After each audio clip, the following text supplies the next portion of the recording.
Good morning students.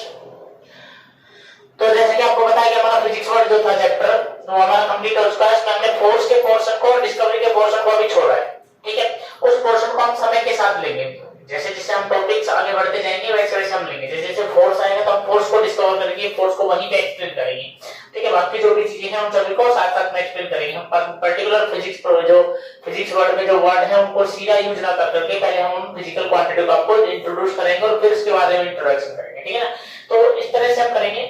तो आप ये नहीं कंफ्यूज ना हो बिल्कुल भी कि भाई वो आपने सर वो इलेक्ट्रोमैग्नेटिक फोर्स छोड़ दिया, वो हमें नहीं बताया, सब बताया जाएगा, आप टेंशन नहीं लीजिए। ठीक है, चलिए तो अब हम बात करते हैं आज हमारे नए टॉपिक की, और वेक्टर। क्या भैया? वेक्टर। एक्चुअल में वेक्टर हमारी जो एनसीईआरटी की बुक है उस एनसीईआरटी की पूरी बुक में फैला हुआ वेक्टर एक पोर्शन है। हर चैप्टर में आपको देखने को उसका छोटा मोटा पार्ट देखने को मिल जाएगा, लेकिन मैं क्या करता हूं कि पूरे चैप्टर को जो पूरी बुक में फैला हुआ है उसको इकट्ठा करके और एक न्यू चैप्टर बना के पढ़ा देता हूं। उससे क्या होता है कि आपके नोट्स प्रॉपर तरीके से तैयार होते हैं, आपको पूरे वेक्टर की नॉलेज मिलती है। मतलब ऐसा नहीं होता क्या है कि आपके किसी एक चैप्टर में डॉट प्रोडक्ट आपको पढ़ाए गए हैं तो कहीं तीसरे चैप्टर में जाके आपको क्रॉस प्रोडक्ट कर पढ़ाया गया है। जब तक क्रॉस प्रोडक्ट पे पहुंचता बच्चा डॉट भूल जाता है, डॉट पढ़ाया जाता है तो क्रॉस भूल जाता है। तो हम क्या करते हैं, इनको साथ साथ पढ़ाते हैं, सारी चीजों को पूरी बुक से एक साथ निकाल करके अलग अलग चैप्टर से सारे पॉइंटों को निकाल के एक नया चैप्टर बना के आपको पढ़ाया जाए। तो उससे आपके पास प्रॉपर नोट्स होंगे। वेक्टर आपके फिजिक्स में जो 12th फिजिक्स में जो मैथ साइंस से है वो उसके लिए हमेशा यूजफुल होगा, क्योंकि जहां तक पढ़ता रहेगा फिजिक्स वहां तक वेक्टर काम आएगी। ठीक है, इसलिए वेक्टर को हम अलग तरीके से ही पढ़ाते हैं। बहुत शानदार टॉपिक है, बहुत मजेदार टॉपिक है, आपको पूरा समझ में आने वाला है। साथ साथ पूरी प्रैक्टिस करना, जो न्यूमेरिकल आपको दिए जाए न्यूमेरिकल्स को साथ साथ करना, हर एक न्यूमेरिकल को आप करना। ठीक है, और प्रैक्टिस करना, वेक्टर आपको इजीली समझ में आ जाएगा। चलिए स्टार्ट करते हैं। फिर आज सिर्फ बेसिक इंट्रोडक्शन, आज का लेक्चर कोई खास नहीं होने वाला है, सिर्फ बस रट्टा मल्टीप्लिकेशन जैसी चीजें सिंपल सिंपल सी आपको थोड़ा सा पता होना चाहिए। ठीक है ना, देखिए बेसिक चीजें बहुत रफ्तार से चलने वाला हूं, थोड़ा ध्यान रखिए। ठीक है, देखिए क्या है वेक्टर, पहले मैं आपको बताता हूं फिजिकल क्वांटिटी के बारे में। मान लो कोई फिजिकल क्वांटिटी, तो मैंने आपको कहा था कि फिजिकल क्वांटिटी को क्या किया जाता है, क्लासिफाई किया जाता है। फिजिकल क्वांटिटी को अब तक हमने क्लासिफाई किया था उसके ओरिजिन के बेस पे। किसके बेस पे? उसके ओरिजिन के बेस पे। और हमने उसके ओरिजिन के बेस पे उसको कहा था कि एक फंडामेंटल होती है और दूसरी क्या होती है, डिराइव्ड होती है। लेकिन आज हम ये नहीं पढ़ने वाले, आज हम पढ़ेंगे फिजिकल क्वांटिटी का classification on basis of direction, on basis of direction. ठीक है भैया, रिप्रेजेंटेशन मेथड।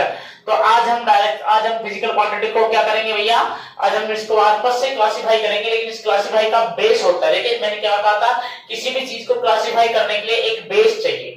जैसे कि मैंने कहा था कि स्टूडेंट को अगर मुझे क्लास में क्लासिफाई करना है, मुझे उनको क्लासिफिकेशन करना है, तो मुझे उनके लिए क्या चाहिए, बेस चाहिए। कि भाई मान लो मेरे को क्लासिफिकेशन करने में क्या करूंगा, परसेंटेज के बेस पे कर सकता हूँ, एज के बेस पे कर सकता हूँ, भैया जेंडर के बेस पे कर सकता हूँ, लेकिन मुझे एक बेस चाहिए। मुझे क्या चाहिए? बेस। तो किसी भी फिजिकल क्वांटिटी को, किसी भी क्वांटिटी के क्लासिफिकेशन के लिए बेस चाहिए। यहाँ पर फिजिकल क्वांटिटी का बेस हम ले रहे हैं रिप्रेजेंटेशन। क्या ले रहे हैं? रिप्रेजेंटेशन।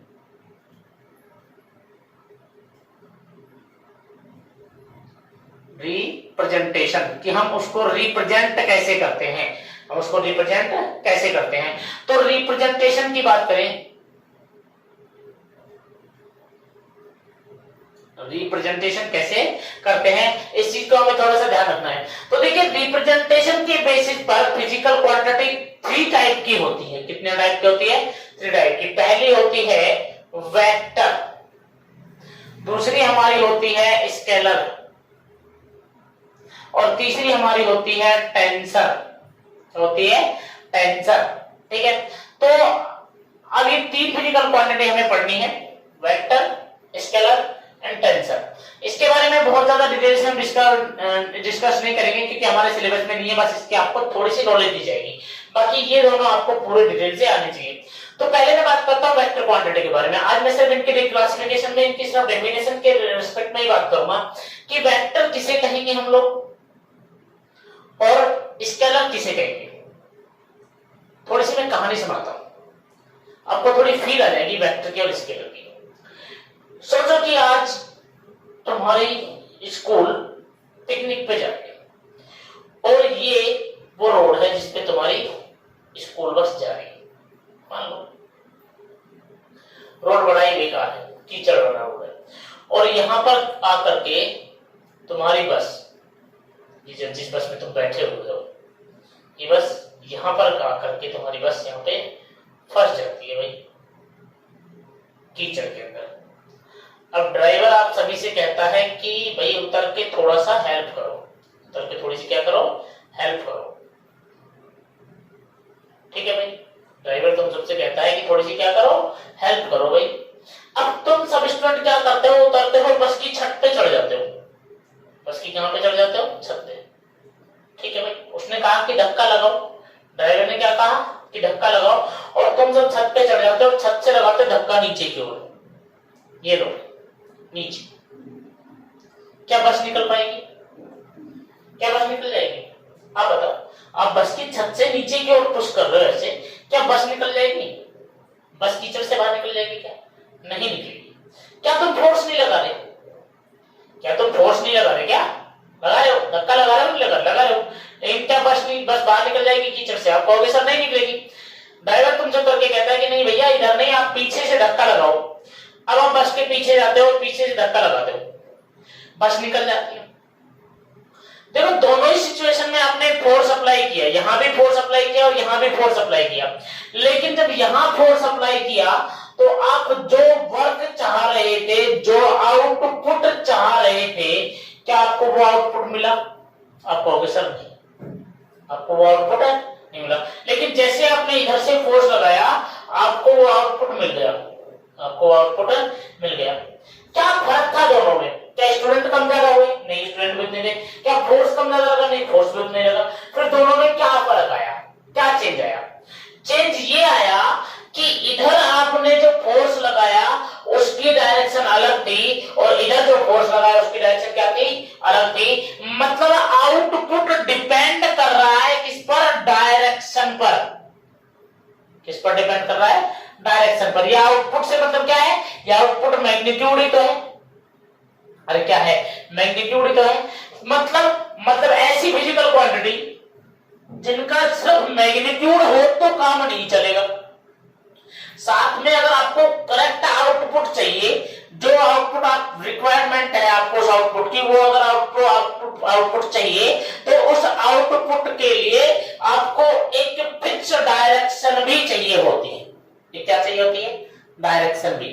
ठीक है, उस क्वांटिटी को हम कहते हैं वेक्टर क्वांटिटी। क्या कहते हैं, वेक्टर क्वांटिटी। तो वेक्टर क्वांटिटी मतलब समझ आ रहा है कि ना सिर्फ मैग्नीट्यूड हो, सिर्फ मैग्नीट्यूड अकेला कुछ नहीं कर सकता, साथ में क्या चाहिए, एक डायरेक्शन चाहिए, एक पर्टिकुलर सही डायरेक्शन चाहिए। मतलब कि मैग्नीट्यूड को से आउटपुट लेने के लिए एक पर्टिकुलर एक सही डायरेक्शन की रिक्वायरमेंट हो। मतलब ये हुआ कि ऐसी फिजिकल क्वांटिटी जिनसे पूरी तरह से आउटपुट फाइंड करने के लिए, पूरी तरह से आउटपुट लेने के लिए मैग्नीट्यूड प्लस डायरेक्शन दोनों रिक्वायर्ड हो, दोनों ही क्या हो, रिक्वायर्ड हो, is known as vector quantity, known as vector quantity. अब बात करते हैं स्केलर क्वांटिटी की, अब बात करते हैं स्केलर क्वांटिटी की। चलिए अब स्केलर क्वांटिटी की बात करते हैं। भाई वही सेम कहानी है, वही बस है, वही बच्चे हैं। अब क्या हुआ कि भैया आप बस में फ्रंट की सीट पे बैठे हुए थे, आप बस में फ्रंट की सीट पे बैठे हुए थे। ये मान लो बस की वो है सीट है, और आप बस में फ्रंट सीट पे बैठे हुए थे।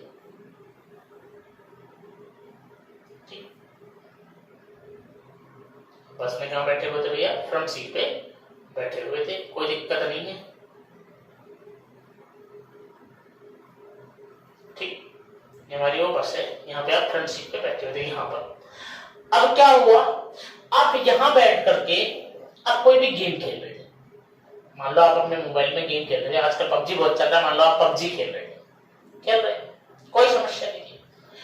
अब क्या हुआ कि आपके टीचर ने कहा नहीं भाई मैं यहां बैठूंगा, तुम यहां जाके बैठो, और तुम्हें यहां बैठा दिया। अब भी तुम पबजी खेल रहे हो।